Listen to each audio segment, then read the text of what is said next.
Everyone, welcome back to my channel. So this would be the fifth video in the multi-threading zero to hero series. In this video we will discuss the most important concepts which are also very commonly asked in the interviews, right? So the concepts which we will discuss is the volatile versus the synchronized keyword usage, right?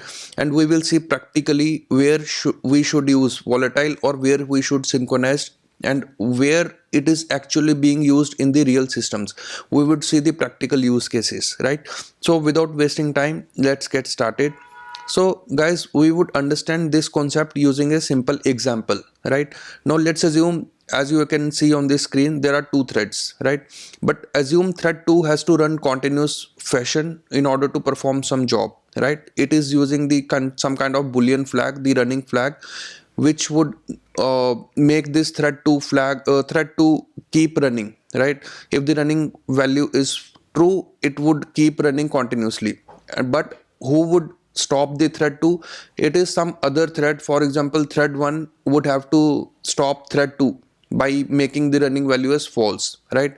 But sometimes what happens, the thread 1, when it turns the values to when it turns the running value to false, thread 2 might not able to see the updated value, right? The thread 2 is still seeing the running value is still true. So if with this case, thread 2 will keep on running continuously in an infinite fashion. It would never stop. So this is a kind of problem which we will face, right?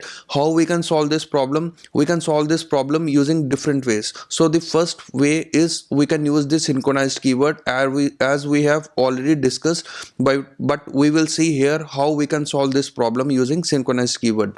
The other approach is using the volatile keyword, right? I will show you the code example also for the volatile, how we can use the volatile. And the third approach is using the atomic boolean type, right? What happens in Java, we have the atomic data structures which are already available to us, which are lock-free data structures, which we can use for better performance and better maintainability and better efficiency. And with this also race conditions won't happen, right? So let's get started. Let's see how we can solve this problem using the synchronized keyword. Let's see the first solution. Okay, if we use the synchronized keyword, right? If we have to use synchronized keyword, first of all, how we have to design? We have to design in such a way that we have to create some kind of shared resource, right? That is the main paradigm for using the synchronized keyword. If we don't have that kind of shared resource, it would be impossible for us or for a thread to take a lock on that particular shared resource. So we have to design the classes in such a way. So how we can design that class in such a way? So we have to design the shared boolean kind of some kind of boolean this class, right? So this would be kind of some class which we will be creating, and in both the threads we have to pass this class, right? For example, the thread 1, right? So here also it would accept this shared boolean, and thread 2, right? In this thread 2 constructor also, it would also accept this shared boolean flag, right? And what happens, the thread 2 has to continuously check, right, whether the flag is true or not. So how it will check? It has to call this method, that for example shared boolean, right, is flag true, right? So it has to continuous check, and this has to be in a while loop, right? This is how we can do this, right? This has to be in a while loop, and till this flag is true, right? Till this flag is true, this thread would keep on running. That's how we have to write the code. Now if you see here, what is the performance degrade we are having? So every time what is happening, the read operation is the flag true. This read operation has to be synchronized, right? Because there could be a chance that the other thread 1 might be updating the shared boolean flag as true, right? So this read operation has to be in a synchronized fashion. So what is happening with this? We are degrading the performance, right? But we have some advantages. It ensures visibility, it ensures atomicity, it is preventing race conditions, but still the performance is the main bottleneck which we are having, because this thread would continuously has to run continuously and has to continuously check this boolean flag, right? Now what is our use case? Our use case is our thread should continue run if this flag is true. So what kind of use case it is? It is a very read heavy use case, not the write heavy use case. Just in lifetime once, for example, thread 1 gets an event, just at that point of time this flag has to be updated as true. Just one write operation, but you can see it is read very read heavy operations. Just one write operation and read almost, you can say for 1 hour it would be read operation. Just in 1 hour it might be possible that thread 1 has to make thread 2 stop, right? In that case just one write operation, but for that one write operation we are just sacrificing the performance very heavily, right? So this is the first solution, and there are surely drawbacks for using this solution because we are not getting the performance out of it, right? Now let's see the other solution. Other solution is the using the volatile keyword, right? Now how we can use the volatile keyword? For example, let's assume this is the task, right? Now what we do, we have to declare some kind of boolean variable. Let's assume the volatile boolean variable, right? Now inside the run method, the similar condition, what we are doing now, if you see here is no more synchronized block in the while condition. In the while condition we are just checking the boolean variable while running flag is true or not. If it is true, the thread would continue run, right? But how to make this thread stop, right? So for example, there is a client, right? It is a main thread, right?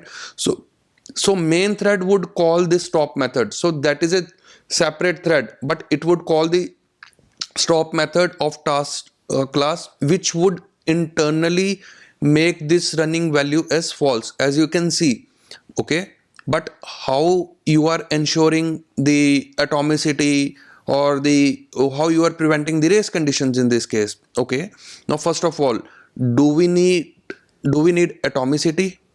Do we need atomicity? Because it is just a kind of one boolean variable which is getting false to true or true to false, right?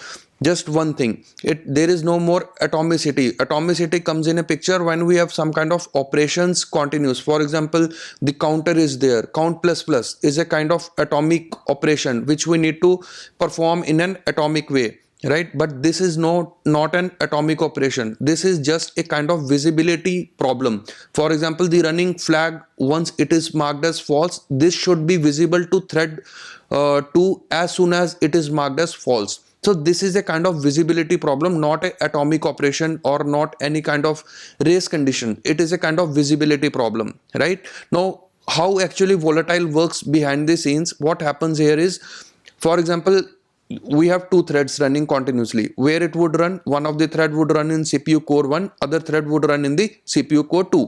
Now CPU core also has the caches L1, L2, L3 cache, right? I'm not going much depth into it, but just for simplicity you can assume there are caches at the CPU core level as well, right? As and when the operations are being performed, what happens, from where the values get read, from the cache only the values get read, right? But if we are using the volatile keyword or volatile variable, what happens, it just bypass the cache. The volatile, with the help of volatile keyword, it just directly reads or write operations directly happens to the main memory. If we use the volatile keyword, so what would happen, the running flag, in our case the running flag would directly be updated to this main memory, and again where the running flag would be fetched, from the main memory only. The cache is completely bypassed. So that is the main benefit for volatile variable, right?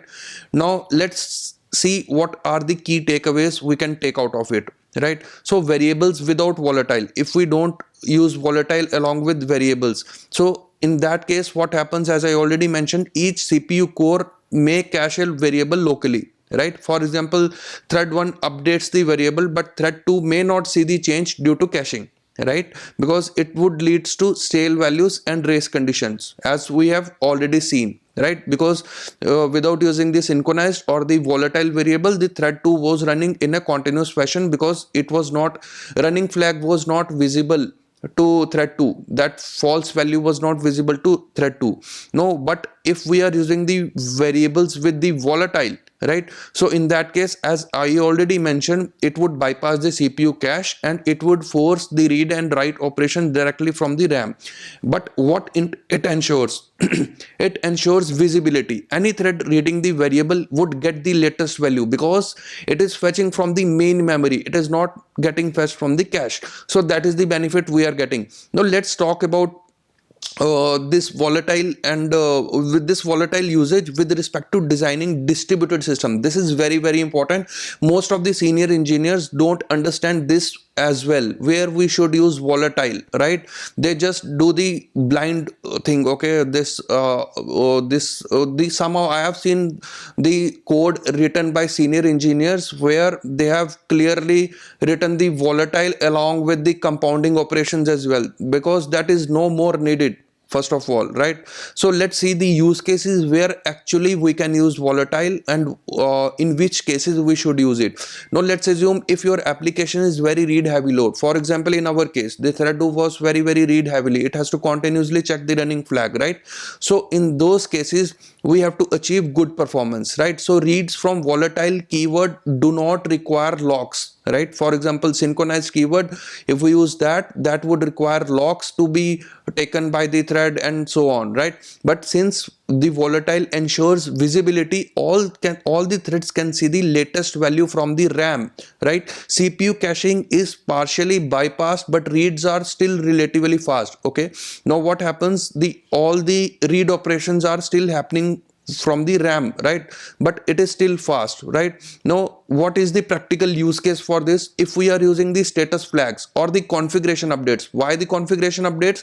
Because configuration updates don't happen very frequently. It might happen, for example, once in a day or twice in a day, right? But the write frequency is very less, but the read operation is very heavy, right? In those cases, without we can use the lock feed data structures, as I mentioned, atomic kind of data structures, or atomic reference, atomic integer, whatever the values are there, either we can use that or we can use simply volatile keyword. That would suffice our purpose. Now let's assume what are the other use case. If your application is very write heavily, right? So multiple threads are trying to update the same variable again and again. So if you use volatile in that case, what would happen? In that case, you would receive bad performance. It is not recommended to use volatile in that case. Why? Because each write operation has to go to RAM, and what happens internally, all the CPU cache